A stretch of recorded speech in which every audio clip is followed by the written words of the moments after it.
رہنما مولانا رفیق شاہ صاحب سے آپ نے جو ہے وہ یہ سنا کہ ہم جو ہے وہ یہاں کس مقصد کے لیے آئے، خاص کر حضرت کے نام کو اجاگر کرنا کہ جنہوں نے جو ہے وہ تحریک پاکستان میں بہت جو ہے وہ بڑا کردار ادا کیا۔ بدایوں کا خاندان علمی اور جو ہے وہ دینی خدمات کی وجہ سے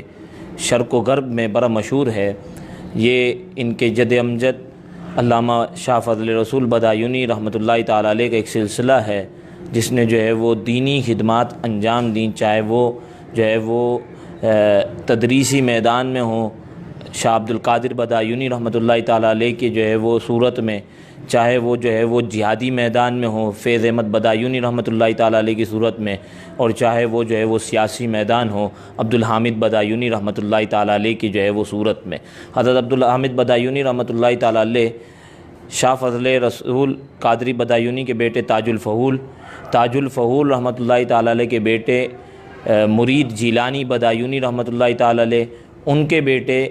شاہ عبد القیوم بدایونی اور شاہ عبد القیوم بدایونی رحمۃ اللہ تعالیٰ علیہ کے بیٹے عبدالحامد بدایونی رحمۃ اللہ تعالیٰ علیہ ہیں۔ یہ ان کا جو ہے وہ بدایوں خاندان سے جو علمی گھرانہ ہے اس سے آپ کا سلسلہ ہے، اور تحریک پاکستان کے وقت جب آپ کراچی آئے تو پھر جو ہے نا وہ آپ بدایوں کو چھوڑ کر کراچی ہی کے رہ گئے، اور پھر یہیں سے آپ نے جو ہے وہ ملک گیر جو ہے وہ جو بر صغیر کے اندر تحریک چلتی رہی اس کے جو ہے وہ آپ قدم قدم پر جو ہے وہ قائدین کے جو ہے وہ ساتھ رہے، اور خاص طور پر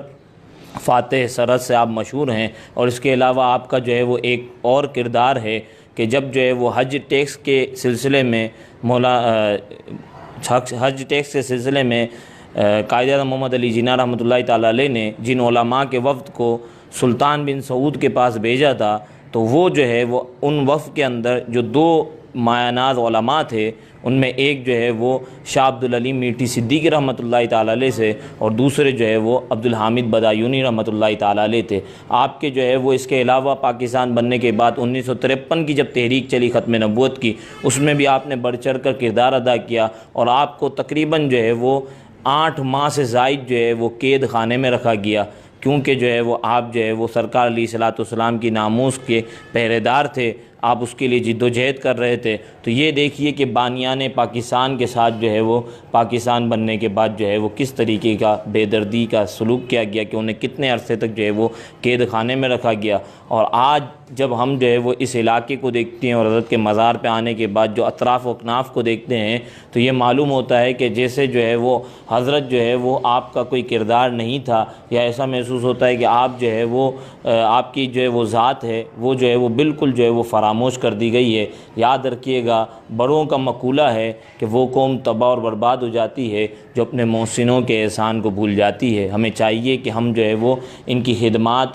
خدمات کو یاد کریں، اور اس جو حضرت کا خواب تھا ایک جامعہ کا، ایک یونیورسٹی کا، ہم جو ہے وہ اس کی تکمیل کی طرف جو ہے وہ اپنے قدم کو بڑھائیں۔ آمین بجائے نبی الامین صلی اللہ تعالیٰ علیہ وسلم۔